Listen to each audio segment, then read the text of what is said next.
بسم اللہ الرحمن الرحیم۔ معزز سامعین گرامی، آج ہمارا ختم نبوت صلی اللہ علیہ وآلہ وسلم کورس کا 10واں سبق ہے، جس کا عنوان ہے ختم نبوت کے موضوع پر اکابرین امت کی بعض عبارات پر قادیانی اعتراضات کا علمی اور تحقیقی جائزہ۔ تو اس سبق کے اندر ہم بزرگان امت میں سے دو بزرگ یعنی ابن عربی رحمۃ اللہ علیہ اور مولانا قاسم نانوتوی رحمۃ اللہ علیہ پر قادیانی جو الزام لگاتے ہیں کہ وہ ختم نبوت کے نہیں بلکہ اجراء نبوت کے قائل تھے، اس کا ہم انشاءاللہ تحقیقی جواب دیں گے۔ بطور تمہید کے ہم آپ کو یہ بتاتے چلیں کہ قادیانیوں کو بزرگان امت پر اعتراض کا کوئی بھی حق حاصل نہیں ہے۔ اس کی وجہ یہ ہے کہ خود مرزا غلام احمد قادیانی نے لکھا ہوا ہے، اقوال سلف و خلف در حقیقت کوئی مستقل حجت نہیں۔ جب مرزا غلام احمد قادیانی بزرگان امت کے اقوال کو کوئی مستقل حجت تسلیم کرنے کے لیے تیار نہیں ہے، تو پھر قادیانی ان بزرگان امت کی عبارات کیوں پیش کرتے ہیں؟ دوسری بات یہ ہے کہ مرزا غلام احمد قادیانی کے بیٹے مرزا بشیر الدین محمود نے لکھا ہوا ہے، نبی کی وہ تعریف جس کی روح سے مرزا غلام احمد قادیانی اپنی نبوت کا انکار کرتے رہے، یہ ہے کہ نبی وہی ہو سکتا ہے جو نئی شریعت لائے یا پچھلی شریعت کے بعض احکامات کو منسوخ کرے، یا یہ کہ اس نے بلا واسطہ نبوت پائی اور کسی دوسرے نبی کا متبع نہ ہو۔ یہ تعریف عام طور پر مسلمانوں میں مسلم تھی۔ تو مرزا بشیر الدین محمود کی اس تحریر کے مطابق مسلمانوں میں جو نبوت کی تعریف مسلم تھی وہ یہ تھی کہ نبی وہ ہوتا ہے جس کو اللہ نئی کتاب دیتے ہیں، نئی شریعت دیتے ہیں اور وہ شریعت کے بعض احکامات کو منسوخ کرتا ہے، یا نبی وہ ہوتا ہے جو بغیر کسی واسطے کے اللہ تعالیٰ سے نبوت کو حاصل کرتا ہے۔ جبکہ مرزا غلام احمد قادیانی کا دعویٰ یہ نہیں ہے کہ میں کوئی شریعت لانے والا نبی ہوں یا بغیر شریعت کے نبی ہوں، کیونکہ عام طور پر تعریف مسلمانوں میں مسلم تھی، بلکہ مرزا غلام احمد قادیانی کا دعویٰ یہ ہے کہ میں ذلی نبی ہوں اور میں نے حضور صلی اللہ علیہ وآلہ وسلم کی پیروی کی ہے، جس کی وجہ سے مجھے نبوت مل گئی ہے۔ تو مرزا غلام احمد قادیانی کی یہ بات 14 صدیوں کے بزرگان امت کے مسلمہ عقیدے کے خلاف ہے، جس کو مرزا بشیر الدین محمود نے تسلیم کیا ہے۔ تو جب مرزا غلام احمد قادیانی بزرگان امت کے اقوال کو کوئی مستقل حجت تسلیم کرنے کے لیے تیار نہیں، اور مرزا بشیر الدین محمود نے بھی یہ تسلیم کیا ہے کہ جو تعریف نبی اور رسول کی مسلمانوں میں مسلم تھی وہ یہی تھی کہ نبی وہی ہوتا ہے جو نئی شریعت لاتا ہے یا شریعت کے بعض احکامات کو منسوخ کرتا ہے یا بغیر کسی واسطے کے اللہ تعالیٰ اس کو نبوت دیتے ہیں۔ تو جب قادیانی خود اس بات کو تسلیم کر رہے ہیں تو پھر بزرگان امت کے حوالہ جات دینے کا کیا مقصد ہے؟ یعنی جب انہوں نے یہ بات تسلیم کر لی ہے کہ مسلمانوں میں عام طور پر نبی کی ایک ہی تعریف مسلم تھی اور اقوال سلف و خلف جو ہیں وہ بھی کوئی مستقل حجت نہیں ہے، تو پھر قادیانی یہ عبارات کیوں پیش کرتے ہیں؟ اب ہم آپ کو بزرگان امت کی جو عبارات قادیانی پیش کرتے ہیں ان کو پیش کرنے سے پہلے بطور تمہید کے چند باتیں آپ کے سامنے رکھتے ہیں۔ ہم کہتے ہیں کہ حضور صلی اللہ علیہ وآلہ وسلم کے مبارک دور سے لے کر مرزا غلام احمد قادیانی تک مسلمانوں میں سے کوئی ایک بھی بزرگ ایسا نہیں تھا جس نے یہ لکھا ہو کہ آپ صلی اللہ علیہ وآلہ وسلم کے بعد نبوت کا سلسلہ جاری ہے اور نبیوں کی تعداد آپ صلی اللہ علیہ وسلم کے تشریف لانے سے مکمل نہیں ہوئی، بلکہ آپ صلی اللہ علیہ وآلہ وسلم کے بعد بھی قیامت تک نبی بنتے رہیں گے۔ اور کسی بزرگ نے ساتھ یہ بھی لکھا ہو کہ چونکہ آپ صلی اللہ علیہ وآلہ وسلم کے بعد نبوت کا سلسلہ جاری ہے تو آپ صلی اللہ علیہ وآلہ وسلم کے بعد فلاں بندہ نبی بن گیا ہو۔ اگر کسی بزرگ نے ایسا لکھا ہے تو قادیانی ہمیں وہ عبارت پیش کریں۔ ہم کہتے ہیں کہ کسی ایک بزرگ نے بھی ایسا نہیں لکھا کہ آپ صلی اللہ علیہ وآلہ وسلم کے بعد نبوت جاری ہے اور آپ صلی اللہ علیہ وآلہ وسلم کے بعد فلاں شخص کو نبوت ملی ہے۔ کوئی ایک بھی بزرگ آپ کو ایسا نہیں ملے گا جس نے یہ بات لکھی ہو۔ دوسری بات یہ ہے قادیانی جو عبارات پیش کرتے ہیں وہ تصوف کے بارے میں، اس میں اگر مگر چونکہ چنانچہ کی کئی قیدیں لگی ہوتی ہیں جن سے عقیدہ ثابت نہیں ہوتا، بلکہ ان بزرگان امت نے تو اپنی عبارات کے اندر تصوف کے بارے میں وضاحت فرمائی ہے، اور جن عبارات میں اتنی قیدیں لگی ہوں اگر مگر چونکہ چنانچہ وغیرہ، تو عقائد کے معاملے میں تو ان سے استدلال نہیں کیا جا سکتا، کیونکہ عقائد کے معاملے میں تو نص صریح ہی قابل قبول ہوتی ہے۔ اور جتنے بھی بزرگوں کی عبارات قادیانی پیش کریں گے ان سب بزرگوں کا یہ عقیدہ ہمیں وضاحت سے ملے گا کہ نبوت آپ صلی اللہ علیہ وآلہ وسلم پر ختم ہے، آپ صلی اللہ علیہ وآلہ وسلم کے بعد کوئی نبی نہیں بن سکتا، آپ صلی اللہ علیہ وآلہ وسلم کے بعد آج تک کوئی شخص نبی نہیں بنا۔ اور انہی بزرگان امت نے یہ بھی لکھا ہوگا کہ جس شخص نے بھی آپ صلی اللہ علیہ وآلہ وسلم کے بعد نبوت کا دعویٰ کیا وہ کافر ہے، دائرہ اسلام سے خارج ہے۔ قادیانی جو عبارات بزرگان امت کی پیش کرتے ہیں ان میں یا تو عیسیٰ علیہ الصلوۃ والسلام کی آمد کا ذکر ہوتا ہے، یا ان عبارات کے اندر آپ صلی اللہ علیہ وآلہ وسلم کی ختم نبوت زمانی یا ختم نبوت مرتبی کا ذکر ہوتا ہے، یا ان عبارات کے اندر آپ صلی اللہ علیہ وآلہ وسلم کی امت میں جو اللہ کے ولی ہیں ان کو کمالات نبوت میں سے کوئی کمال ملنے کا ذکر ہوتا ہے, نبوت ملنے کا ذکر نہیں ہوتا. تو ایسی ہی عبارات قادیانی پیش کر کے دھوکہ دینے کی کوشش کرتے ہیں. تو جو عبارات قادیانی پیش کرتے ہیں ان میں سے ہم دو بزرگوں پر قادیانیوں کی طرف سے لگائے گئے الزامات کا جواب دیں گے. سب سے پہلے ہم جن بزرگوں کی عبارات پر قادیانی اعتراضات کا جائزہ لیں گے وہ شیخ محی الدین ابن عربی رحمۃ اللہ علیہ ہیں. قادیانیوں کا دعویٰ یہ ہے کہ ابن عربی رحمۃ اللہ علیہ آپ صلی اللہ علیہ وآلہ وسلم کے بعد نئے نبیوں کے آنے کے قائل ہیں. مثال کے طور پہ قادیانی ایک عبارت پیش کرتے ہیں کہ ابن عربی رحمۃ اللہ علیہ نے لکھا ہے کہ تشریع نبوت کا دروازہ بند ہے, اور حضور صلی اللہ علیہ وآلہ وسلم نے جو یہ فرمایا ہے کہ میرے بعد کوئی نبی اور رسول نہیں ہے, تو اس کا مطلب یہ ہے کہ کوئی ایسا نبی نہیں ہے جو میری شریعت کے مخالف ہو, اگر کوئی ہوگا تو وہ میری شریعت کے تابع ہوگا. تو شیخ محی الدین ابن عربی رحمۃ اللہ علیہ کی اس عبارت کو لے کر قادیانی کہتے ہیں کہ وہ خود یہ فرما رہے ہیں کہ لا نبی آبادی کا مطلب یہ نہیں ہے کہ آپ صلی اللہ علیہ وسلم کے بعد کوئی نبی نہیں آ سکتا, اس کا مطلب یہ ہے کہ آپ صلی اللہ علیہ وآلہ وسلم کے بعد کوئی شریعت لانے والا نبی نہیں آ سکتا, بغیر شریعت کے نبی آ سکتے ہیں. تو معزز سامعین گرامی اس عبارت کو دیکھ کر ہی ہمیں پتہ چل رہا ہے کہ شیخ ابن عربی رحمۃ اللہ علیہ تو سیدنا عیسیٰ علیہ الصلوۃ والسلام کی آمد کے بارے میں کہہ رہے ہیں کہ سیدنا عیسیٰ علیہ الصلوۃ والسلام جب تشریف لائیں گے تو وہ آپ صلی اللہ علیہ وآلہ وسلم کی شریعت پر عمل کریں گے. اب ہم قادیانیوں کی طرف سے ابن عربی رحمۃ اللہ علیہ پر لگائے گئے الزام کا تفصیلی جائزہ لینے سے پہلے قادیانیوں کو یہ بتائیں کہ آپ کو ابن عربی رحمۃ اللہ علیہ پر الزام لگانے کا کوئی بھی حق نہیں ہے, اس لیے کہ مرزا غلام احمد قادیانی کے نزدیک تو شیخ ابن عربی رحمۃ اللہ علیہ پہلے وجودی تھے, اور وجودیوں کے بارے میں مرزا غلام احمد قادیانی نے ہی لکھا ہوا ہے کہ وجودیوں اور دہریوں میں 19-20 کا فرق ہوتا ہے. یہ وجودی سخت قابل نفرت اور قابل کراہت ہیں. تو جب مرزا غلام احمد قادیانی کے نزدیک ابن عربی رحمۃ اللہ علیہ وجودی بھی ہیں, قابل نفرت بھی ہیں, قابل کراہت بھی ہیں, تو قادیانی ان کو اپنا بزرگ تسلیم کرتے ہوئے ان کی عبارات سے کیوں استدلال کرتے ہیں؟ قادیانیوں کو کوئی بھی حق حاصل نہیں ہے کہ وہ ابن عربی رحمۃ اللہ علیہ پر الزام بھی لگائیں اور پھر انہی کی عبارات سے استدلال بھی کریں. اب ہم ابن عربی رحمۃ اللہ علیہ کا عقیدہ آپ کو بتاتے ہیں. ابن عربی رحمۃ اللہ علیہ نے لکھا ہوا ہے کہ جو وہی نبی اور رسول کے ساتھ خاص تھی کہ فرشتہ ان کے کان یا دل پر یعنی وہی لے کر نازل ہوتا تھا, وہ وہی بند ہو چکی ہے. اب کسی کو نبی یا رسول کا نام دینا ممنوع ہو چکا ہے. جیسا کہ ہم نے آپ کو پہلے بتایا کہ بزرگان امت میں سے کوئی بھی ایسا نہیں ہوگا جو عقیدہ ختم نبوت کا قائل نہیں ہوگا. جن کی عبارات قادیانی پیش کرتے ہیں انہی کا عقیدہ ختم نبوت ان کی کتابوں میں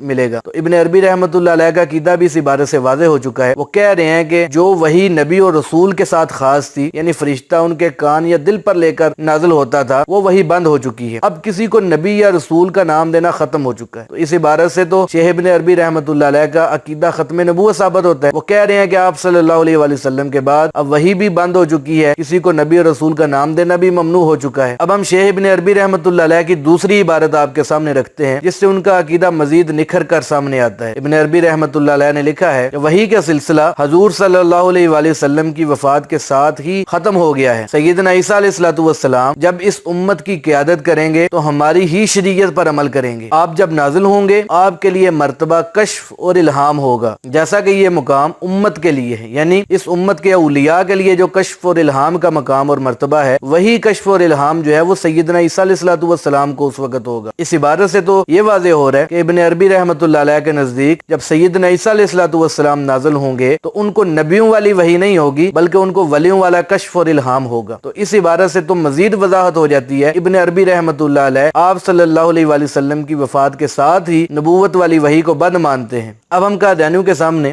ابن عربی رحمۃ اللہ علیہ کی ایک تیسری عبارت رکھتے ہیں جس کے اندر انہوں نے لکھا ہے کہ یہ نبوت تو حیوانات کے اندر بھی جاری ہے, جیسا کہ اللہ تعالیٰ نے فرمایا کہ میں نے شہد کی مکھی کی طرف وحی کی ہے. تو ابن عربی رحمۃ اللہ علیہ تو شہد کی مکھی کو اللہ کی طرف ہونے والے الہام کو بھی نبوت سے تعبیر فرما رہے ہیں. تو قادیانی ہمیں بتا دیں کہ کیا نبوت جو ہے وہ جانوروں میں بھی جاری ہے؟ یقیناً قادیانی کہیں گے کہ نبوت جانوروں میں جاری نہیں ہے, بلکہ شیخ ابن عربی رحمۃ اللہ علیہ نے اس لفظ سے ایک بات سمجھانے کی کوشش کی ہے. اسی طرح ہم بھی کہتے ہیں کہ شیخ ابن عربی رحمۃ اللہ علیہ نے اپنی کتابوں کے اندر جہاں جہاں بھی نبوت کے الفاظ اس طرح استعمال فرمائے ہیں, اگر وہ کسی ولی کے لیے استعمال کیے ہیں یا حیوانات کے لیے استعمال کیے ہیں تو ایک سمجھانے کے لیے استعمال کیے ہیں. ہماری ساری گفتگو کا خلاصہ یہ ہے کہ ابن عربی رحمۃ اللہ علیہ کے نزدیک نبوت کا سلسلہ ختم ہو چکا ہے. آپ صلی اللہ علیہ وآلہ وسلم کے بعد اب نبوت والی وحی کا دروازہ بند ہو چکا ہے. ابن عربی رحمۃ اللہ علیہ کے نزدیک ہی جب سیدنا عیسیٰ علیہ الصلوۃ والسلام دوبارہ تشریف لائیں گے تو ان کو بھی نبوت والا الہام نہیں ہوگا, نبیوں والی وحی نہیں ہوگی, ہوگی تو ان کو بھی وہی کشف یا الہام ہوگا جو امت محمدیہ کے اولیاء کو ہوتا ہے۔ تو ہماری ساری بات کا خلاصہ یہ ہے کہ ابن عربی رحمۃ اللہ علیہ اجراء نبوت کے قائل نہیں ہے، بلکہ ابن عربی رحمۃ اللہ علیہ عقیدہ ختم نبوت کے قائل ہیں۔ اب ہم قادیانیوں کی طرف سے مولانا قاسم نانوتوی رحمۃ اللہ علیہ پر لگائے گئے الزامات کا جائزہ لیتے ہیں۔ قادیانی مولانا قاسم نانوتوی رحمۃ اللہ علیہ کی 3 عبارات کو پیش کرتے ہیں اور ان سے یہ نتیجہ اخذ کرتے ہیں کہ مولانا قاسم نانوتوی رحمۃ اللہ علیہ بھی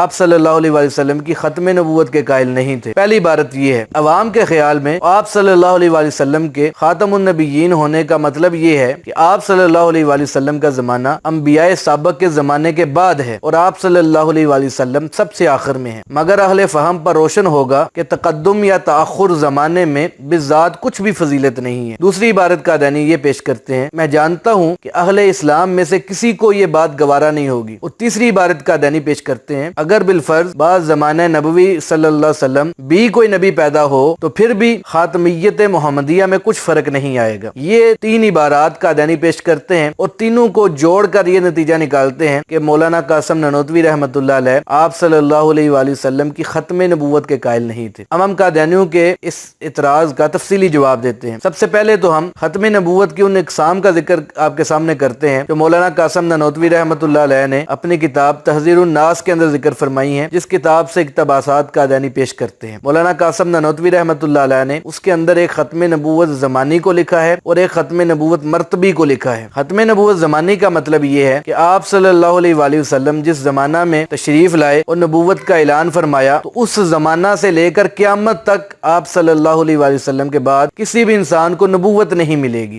یعنی قیامت تک کسی بھی انسان کو اب نبی اور رسول بنایا نہیں جائے گا، اور اسی چیز کا نام عقیدہ ختم نبوت ہے۔ قرآن مجید کی 100 کے قریب آیات اور آپ صلی اللہ علیہ وآلہ وسلم کی 210 کے قریب احادیث مبارکہ اسی عقیدہ ختم نبوت کے مفہوم پر دلالت کرتی ہیں۔ دوسرے نمبر پہ مولانا قاسم نانوتوی رحمۃ اللہ علیہ نے تحذیر الناس کے اندر ختم نبوت مرتبی کو بیان فرمایا ہے۔ ختم نبوت مرتبی کا مطلب یہ ہے کہ آپ صلی اللہ علیہ وآلہ وسلم پر اللہ تعالیٰ نے تمام مراتب کو ختم فرما دیا ہے اور آپ صلی اللہ علیہ وآلہ وسلم کو یہ مقام اور مرتبے اس وقت سے حاصل ہیں جب سیدنا آدم علیہ الصلوۃ والسلام ابھی پیدا بھی نہیں ہوئے تھے، یعنی ختم نبوت مرتبی آپ صلی اللہ علیہ وآلہ وسلم کو اس وقت سے حاصل ہے جب سیدنا آدم علیہ الصلوۃ والسلام ابھی پیدا بھی نہیں ہوئے تھے، اور جب سے آپ صلی اللہ علیہ وآلہ وسلم کو ختم نبوت مرتبی حاصل ہوئی ہے اس کے بعد سیدنا آدم علیہ الصلوۃ والسلام تشریف لائے اور 1,24,000 کم و بیش انبیاء کرام علیہم السلام تشریف لائے، لیکن ان کے تشریف لانے سے آپ صلی اللہ علیہ وآلہ وسلم کی ختم نبوت مرتبی پر فرق نہیں پڑا، کیونکہ جتنے مقام اور مرتبے اللہ تعالیٰ نے ہمارے نبی صلی اللہ علیہ وآلہ وسلم کو عطا فرمائے ہیں اتنے مقام اور مرتبے اللہ تعالیٰ نے کسی بھی نبی کو عطا نہیں فرمائے۔ تو یہ ختم نبوت کی 2 اقسام کو مولانا قاسم نانوتوی رحمۃ اللہ علیہ نے اپنی کتاب تحذیر الناس کے اندر لکھا ہے۔ اب ہم انہی عبارات کو دیکھتے ہیں جو قادیانیوں نے پیش کی ہیں اور پھر انہی کا جواب مولانا قاسم نانوتوی رحمۃ اللہ علیہ کی ختم نبوت زمانی اور مرتبی کی تشریح سے لینے کی کوشش کرتے ہیں۔ سب سے پہلی عبارت جو قادیانی پیش کرتے ہیں کا خلاصہ یہ ہے کہ عوام کے خیال میں تو آپ صلی اللہ علیہ وآلہ وسلم کے خاتم ہونے کا مطلب یہ ہے کہ آپ صلی اللہ علیہ وآلہ وسلم سب نبیوں کے بعد میں تشریف لائے ہیں، حالانکہ وہ کہہ رہے ہیں کہ اہل فہم پر خوب روشن ہے کہ تقدم یا تاخر زمانے میں بذات کچھ بھی فضیلت نہیں ہے۔ مولانا قاسم نانوتوی رحمۃ اللہ علیہ اس عبارت میں یہ بتانا چاہ رہے ہیں کہ آپ صلی اللہ علیہ وآلہ وسلم کو جو مقام اور مرتبے حاصل ہوئے ہیں، یعنی ختم نبوت جو مرتبی آپ صلی اللہ علیہ وسلم کو حاصل ہوئی اصل چیز وہ ہے، اور ختم نبوت مرتبی جو ہے وہ آپ صلی اللہ علیہ وسلم کو اس وقت سے حاصل ہے جب سیدنا آدم علیہ الصلوۃ والسلام ابھی پیدا بھی نہیں ہوئے تھے۔ دوسری عبارت جو قادیانی پیش کرتے ہیں اور اس کو لے کر شور ڈالتے ہیں کہ دیکھیں جی مولانا قاسم نانوتوی رحمۃ اللہ علیہ نے لکھ دیا ہے اگر بالفرض آپ صلی اللہ علیہ وآلہ وسلم کے بعد کوئی نبی پیدا ہو بھی جائے تو اس سے خاتمیت محمدیہ میں کچھ فرق نہیں آئے گا۔ جب ہم نے ختم نبوت زمانی اور مرتبی کی تفصیل آپ کے سامنے رکھی ہے تو آپ کو خود ہی اندازہ ہو جانا چاہیے کہ مولانا قاسم نانوتوی رحمۃ اللہ علیہ اس عبارت کے اندر بھی ختم نبوت مرتبی کی بات کر رہے ہیں کہ جس طرح ختم نبوت مرتبی آپ صلی اللہ علیہ وآلہ وسلم کو اس وقت سے حاصل ہے جب سیدنا آدم علیہ السلام بھی پیدا نہیں ہوئے تھے، اور ختم نبوت مرتبی کے ملنے کے بعد دنیا میں 1,24,000 نبی آئے لیکن آپ صلی اللہ علیہ وسلم کے مرتبے اور مقام میں کچھ فرق نہیں پڑا، تو اگر بالفرض یعنی ہو تو نہیں سکتا، یہ ہونا محال ہے کیونکہ آپ قرآن پاک کی آیات ہیں، آپ صلی اللہ علیہ وسلم کی حدیث مبارکہ ہیں کہ آپ صلی اللہ علیہ وسلم کے بعد کسی کو نبوت نہیں مل سکتی، لیکن مولانا قاسم نانوتوی بطور مثال کے ایک بات کہہ رہے ہیں کہ اگر بالفرض ایسا ہو جائے کہ آپ صلی اللہ علیہ وسلم کے بعد کوئی نبی پیدا ہو جائے تو پھر بھی آپ صلی اللہ علیہ وسلم کی ختم نبوت مرتبی پر کچھ فرق نہیں آئے گا۔ اب اس کے اندر ہم دیکھتے ہیں کہ مولانا قاسم نانوتوی نے یہ بات فرضی طور پر کی ہے، جیسے قرآن پاک کے اندر اللہ تعالیٰ نے مثال دی کہ لو کان فیہما آلہۃ الا اللہ فسادتا، کہ اگر بالفرض کوئی اور الہ ہوتا تو زمین میں فساد ہوتا، کہ اگر آسمان اور زمین میں دو الہ ہوتے تو زمین و آسمان کا جو نظام ہے وہ درم برم ہو جاتا، فساد ہو جاتا۔ اب ایسا ہو تو نہیں سکتا کہ اللہ کے علاوہ کوئی اور الہ بھی ہو، لیکن اللہ تعالیٰ بطور مثال کے اس کو بیان فرما رہے ہیں اگر ایسا ہو جائے۔ اسی طریقے سے مولانا قاسم نانوتوی رحمۃ اللہ علیہ بھی بطور مثال کے فرما رہے ہیں کہ ایسا ہو تو نہیں سکتا، لیکن اگر بالفرض ایسا ہو بھی جائے کہ آپ صلی اللہ علیہ وسلم کے بعد کوئی نبی پیدا ہو بھی جائے تو آپ صلی اللہ علیہ وسلم کے مقام اور مرتبے پر کچھ فرق نہیں پڑے گا۔ اور اس عبارت کے اندر مولانا قاسم نانوتوی ختم نبوت مرتبی کی بات کر رہے ہیں، ختم نبوت زمانی کی بات نہیں کر رہے۔ تو قادیانی اس کو گڈ مڈ کرتے ہوئے کہتے ہیں کہ دیکھیں جی مولانا قاسم نانوتوی تو ختم نبوت زمانی کی بات کر رہے ہیں کہ آپ صلی اللہ علیہ وسلم کے بعد کوئی نبی پیدا ہو بھی جائے تو خاتمیت پہ کچھ فرق نہیں پڑے گا۔ جس خاتمیت پہ فرق پڑنے کی بات مولانا قاسم نانوتوی فرما رہے ہیں وہ ختم نبوت مرتبی ہے،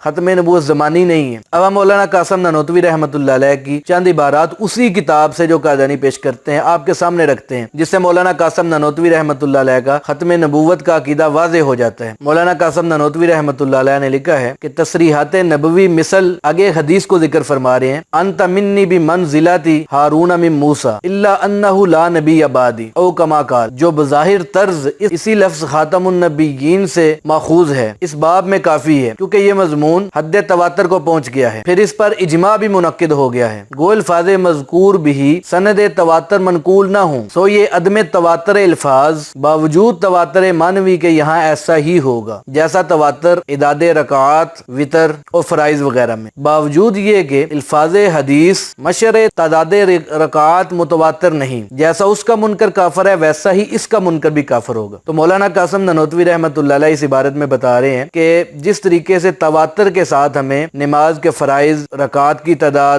وطر کے بارے میں پتہ چلا ہے اور اس کا جو منکر ہے وہ کافر ہوتا ہے، اسی طریقے سے عقیدہ ختم نبوت کا منکر بھی کافر ہے، کیونکہ جب آپ صلی اللہ علیہ وسلم نے فرما دیا کہ لا نبی بعدی، اس کا یہی مطلب ہے کہ آپ صلی اللہ علیہ وسلم کے بعد کوئی نبی نہیں ہے، کسی کو نبوت نہیں ملے گی۔ تو مولانا قاسم نانوتوی رحمۃ اللہ علیہ فرما رہے ہیں کہ جس طرح نماز کے فرائض، رکعات کی تعداد اور وطر کا منکر کافر ہے، اسی طریقے سے آپ صلی اللہ علیہ وسلم کے عقیدہ ختم نبوت کا منکر بھی کافر ہے۔ اور یہ بھی کہہ رہے ہیں کہ اس پر امت کا اجماع بھی ہے، اس پر تواتر بھی ہے۔ ایک اور عبارت کے اندر مولانا قاسم نانوتوی رحمۃ اللہ علیہ لکھتے ہیں، ہاں اگر بطور اطلاق یا عموم مجاز اس خاتمیت کو زمانی اور مرتبی سے عام لے لیجئے تو پھر دونوں طرح کا ختم مراد ہوگا، یعنی ختم نبوت کے لفظ کو اگر ہم عام لیں تو ختم نبوت زمانی بھی مراد ہے، ختم نبوت مرتبی بھی مراد ہے، پر ایک مراد تو شان محمدی صلی اللہ علیہ وسلم ہے اور وہ ختم نبوت مرتبی ہے نہ کہ زمانی، کہ اس کی ایک مراد یہ بھی ہو سکتی ہے کہ آپ صلی اللہ علیہ وسلم کی شان جو ختم نبوت مرتبی ہے، کہ جو مقام اور مرتبے آپ صلی اللہ علیہ وسلم کو سیدنا آدم علیہ الصلوۃ والسلام کی پیدائش سے پہلے کے ملے ہوئے ہیں، وہ مقام اور مرتبے کسی اور کو حاصل نہیں ہو سکتے۔